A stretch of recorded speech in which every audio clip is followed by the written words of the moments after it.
Here's what the polls tell us the electoral map looks like right now from Real Clear Politics. Now, I don't believe this exactly. This is just their current state of the race. I'm just giving you a worst case scenario and a kind of a worst case starting point.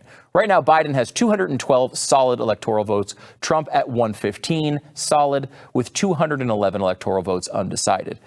I wouldn't leave that many states undecided, but I don't think there's much to disagree with in these solid states. So let's zoom in a little bit. First of all, I'm going to distribute a few of the easier states. Trump gets the ones he's already ahead in the polls, like Missouri, Georgia, Iowa, and Texas. And then I'm going to give Biden Minnesota, Nevada, and New Hampshire. Trump won last time without those states, and he's way behind in the polls in Minnesota and New Hampshire. Nevada, he's within striking distance, but he really didn't even need it last time anyway, so we'll give it to Biden for sake of argument.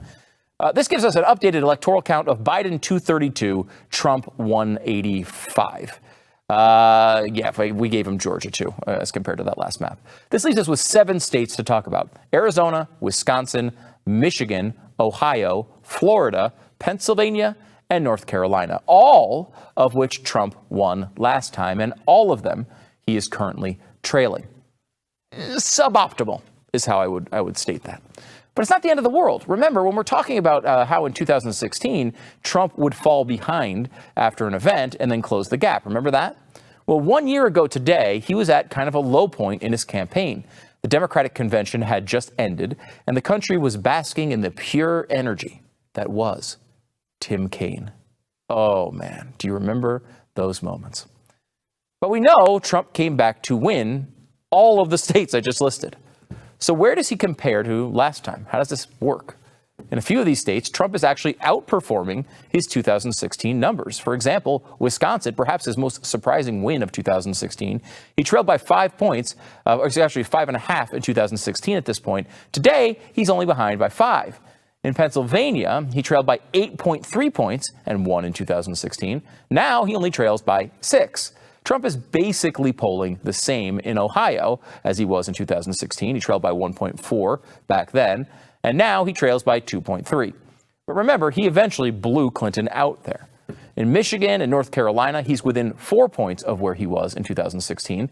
I mean, look, that means there's work to do, but he's not in a vastly different position than last time. One good news cycle or burst of good news, and he's right there. The biggest 2 problems, though, I'm saving for last. Arizona is a state Trump won by 3.5 points. At this point in the campaign, he was down by 0.5 point, so he was able to move the polls about 4 points in this time period in 2016. However, in 2020, he currently trails by 3.7. Now, he doesn't have to win Arizona electorally to win, but if he's struggling there, he's in big trouble. I mean, it's a red-leaning state. He's lagging basically in every measure compared to last time. The other, and by far the biggest problem for Donald Trump right now, is Florida. He led the polls pretty consistently in 2016 over Hillary, though it was close. He was up by 0.6 points at this point in 2016. Florida is a state that gets polled a lot, so the data there is usually pretty good. He now trails by 6.2. Some of this is because of one truly terrible poll from Quinnipiac, but still, he's pretty clearly behind. When you look at these last 7 states, Biden would need 37 or 38 electoral votes to put away the election. So Trump can afford to lose 2 or 3 of these states and still be okay. But winning without Florida, while it's not impossible, is not realistic. So what can change? Well, number one, a big news event can happen. Something can grab the news cycle in a way that helps Trump in the election. Number 2, Biden could really suck when people start paying attention. Remember, people haven't started paying attention yet. That's different than other election cycles. There's a reason that the Democrats are hiding Joe Biden in the closet. This is a real possibility that he just walks out on stage and screws this up. Will he drool on the podium for 9 straight minutes during debate? I don't know. It's possible, though. These 2 things, though, are always present in any election.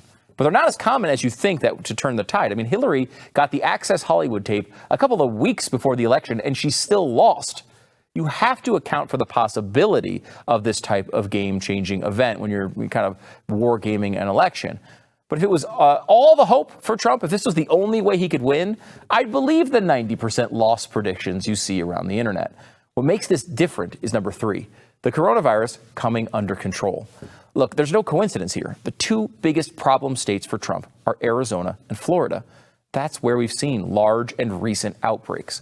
Both of these states seem to have turned the corner now when it comes to cases. If they're in good shape in November and the economy is starting to thrive again, Trump's misfortunes now can totally reverse and turn into fortunes later on. That can happen quickly.